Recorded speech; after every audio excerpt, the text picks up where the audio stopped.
नमस्कार मित्रो गेल्या 2 दिवसापासून राज्यामध्ये जोरदार पाऊस बरसायला लागलेला आहे। त्यामध्ये पुणे, नगर, नाशिक, धुळे, जळगाव, छत्रपती संभाजीनगर, जालना, परभणी, नांदेड, यवतमाळ त्याचबरोबर मित्रो हा पाऊस आता पुढे पूर्व पश्चिम विदर्भाच्या दिशेने सरकायला लागलेला आहे। त्यामुळे पूर्व पश्चिम विदर्भामध्ये देखील फळबागांचं असेल किंवा धान पिकांचं मोठ्या प्रमाणामध्ये नुकसान होण्याची शक्यता आहे। तर मित्रो ज्या भागांमध्ये मुसळधार पाऊस झालेला आहे, अतिवृष्टी झालेली आहे, गारपीट झालेली आहे, अशा भागातील नुकसानग्रस्त शेतकऱ्यांना पीक विमा असेल, नुकसान भरपाई असेल, अनुदान असेल किंवा बोनस असेल हे मिळणं अपेक्षित आहे। मित्रो आता धानाला देखील राज्य शासनामार्फत बोनस जाहीर करण्यात येणार आहे, अशा प्रकारची माहिती देण्यात आलेली आहे।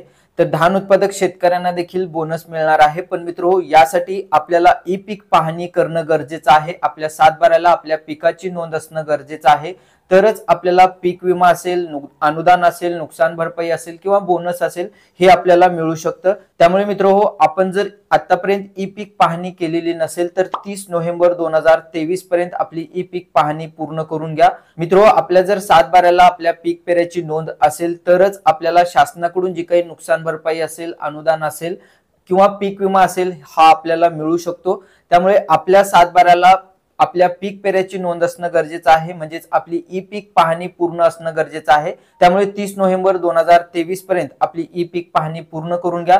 म्हणजे ज्या भागामध्ये अतिवृष्टी झालेली आहे, गारपीट झालेली आहे, अशा नुकसानग्रस्त भागातील शेतकऱ्यांना पीक विमा असेल, नुकसान भरपाई असेल, अनुदान असेल, बोनस असेल हे मिळू शकतो। त्यामुळे मित्रो आपली ई पीक पाहणी करणं गरजेचं आहे। त्याचबरोबर मित्रो या 2 दिवसामध्ये झालेल्या अतिवृष्टीमुळे, गारपिटीमुळे नाशिक असेल, नगर असेल, जळगाव असेल या भागांमध्ये फळबागांचं मोठ्या प्रमाणामध्ये नुकसान झालेलं आहे। त्याचबरोबर नांदेडमध्ये काही भागांमध्ये कपासी पिकाचं देखील मोठ्या प्रमाणामध्ये नुकसान झालेलं आहे। तर फळबाग व कपासीचं नुकसान झालेल्या शेतकऱ्यांनी जर पीक विमा योजनेमध्ये सहभाग नोंदवलेला असेल तर त्या शेतकऱ्यांना देखील पीक विमा अन सीझन रेन मध्ये क्लेम करता येतो, पण 72 तासाच्या आतमध्ये आपल्याला हा क्लेम करावा लागणार आहे। तर मित्रो झालेल्या अतिवृष्टी व गारपिटीमुळे आपलं जर फळबागेचं असेल, कपासीचं जर नुकसान झालेलं असेल आणि आपण जर पीक विमा योजनेमध्ये सहभाग नोंदवलेला असेल तर 72 तासाच्या आतमध्ये अन सीझन रेन मध्ये आपण आपला क्लेम दाखल करू शकता। तर मित्रो सध्या राज्यामध्ये होत असलेल्या अतिवृष्टी व गारपिटीमुळे बऱ्याच भागातील शेतकऱ्यांच्या शेती पिकांचं अतोनात नुकसान होत आहे। मित्रो झालेल्या नुकसानीची नुकसान भरपाई असेल, अनुदान असेल, पीक विमा असेल, बोनस असेल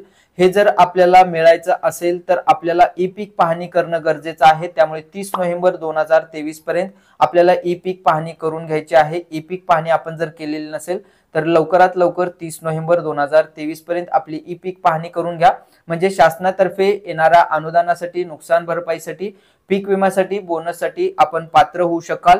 तर मित्रो आपल्यासाठी ही होती महत्त्वाची आणि उपयुक्त अशी माहिती। ही अपडेट, ही माहिती आपल्या इतर मित्रांना जास्तीत जास्त शेअर करायला म्हणजेच पाठवायला नक्की विसरू नका। व्हिडिओ उपयुक्त वाटल्यास नक्की लाईक करा।